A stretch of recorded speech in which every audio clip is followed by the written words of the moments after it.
काय करावं आणि काय करू नये, तर नागदेवतेच्या मूर्तीला दूध, मिठाई आणि फुलं अर्पण करावी. नागपंचमीला मंत्रांचा जप करावा. शिवाय ज्यांच्या कुंडलीत राहू केतू भारी आहेत त्यांनी या दिवशी व्रत ठेवावं. आता या दिवशी काय करू नये, तर नागपंचमीच्या दिवशी माती नांगरू नये, त्यामुळे सापांना इजा होण्याचा धोका असतो असं म्हणतात. शिवाय या दिवशी झाडं तोडू नये, यामध्ये लपलेल्या सापांना सुद्धा इजा होऊ शकते. शिवणकामाशी संबंधित कोणतेही कामं करू नये, कारण ते अशुभ मानले जातात. याचबरोबर नागपंचमीच्या दिवशी लोखंडी भांड्यामध्ये अन्न शिजवू नये किंवा लोखंडी भांड्यात अन्न खाऊ नये. जर एखाद्या व्यक्तीच्या कुंडलीत पितृदोष किंवा कालसर्पदोष असतील तर त्याला जीवनात अनेक अडचणींचा सामना करावा लागतो. म्हणून यापासून मुक्ती मिळवण्यासाठी नागपंचमीच्या दिवशी श्री सर्पसुक्ताचं पठण नक्की करावं. त्या व्यक्तीला याचा फायदा होऊ शकतो. यासोबतच सर्व दोषांपासूनही मुक्ती मिळू शकते असं सांगितलं जातं. शिवाय नागपंचमीच्या दिवशी चांदीच्या वस्तू खरेदी करण्यास सांगितलं गेलंय. धार्मिक मान्यतेनुसार चांदीचा संबंध हा नागदेवतांशी आहे. त्यामुळे नागपंचमीच्या दिवशी चांदीच्या वस्तू खरेदी करणं हा नागदेवतेला प्रसन्न करण्याचा उपाय मानला गेलाय. शिवाय चांदीला संपत्तीचं प्रतीक मानले जातं. त्यामुळे नागपंचमीच्या दिवशी चांदीच्या वस्तू खरेदी केल्यानं संपत्तीत वाढ होते आणि आपल्या घरामध्ये समृद्धी कायम टिकून राहते असं म्हणतात.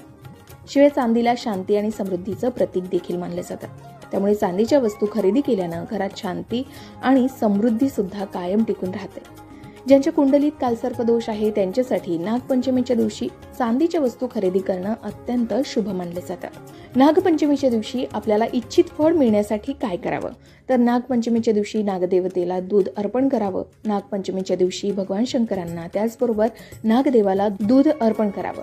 असं केल्यानं व्यक्तीला सर्व वेदनांपासून आराम मिळतो आणि चांगले परिणाम प्राप्त होऊ शकतात असं सांगितलं जातं. शिवाय नागपंचमीच्या दिवशी नाग गायत्री मंत्राचा 108 वेळा जप करावा. यामुळे खोट्या आरोपांपासूनही आपल्याला दिलासा मिळत असल्याचं सांगितलं जातं.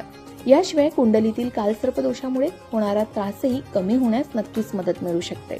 एवढंच नाही तर नागपंचमीच्या दिवशी भगवान शिवासोबत राहू आणि केतूच्या मंत्राचाही जप करावा.